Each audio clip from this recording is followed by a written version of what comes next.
स्वामी जी श्री मद् भगवत कथा का आज जो है समापन हुआ है, तो पूरा कार्यक्रम किस तरह का रहा है?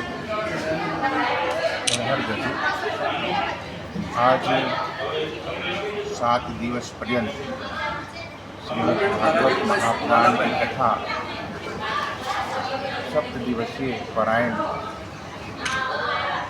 दिव्य भव्य उत्सव के रूप में मनाया गया। इसमें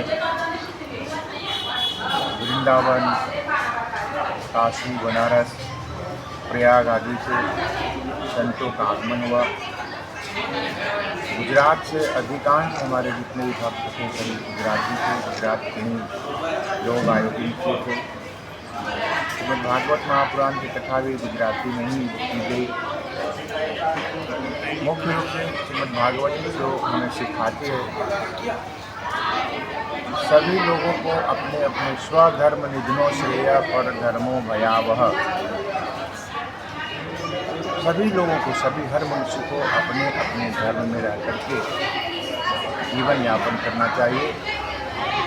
धर्म की शिक्षा श्रीमद् भागवत में अनेकों विधि से कथाकार के रूप में, कथा व्यास के रूप में, श्रोता के रूप में, साधक के रूप में अनेकों दिव्य प्रसंग आते हैं।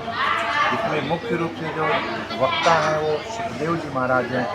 परीक्षित को दिव्य ज्ञान प्रदान करते हैं। उसमें ज्ञान मुख्य रूप से है कि कुछ क्षण में अर्थात 7 दिवस में ही व्यक्ति को मृत्यु आने वाला है और काल रूपी सर्प दंश करने के पश्चात उसकी मृत्यु हो जाएगी।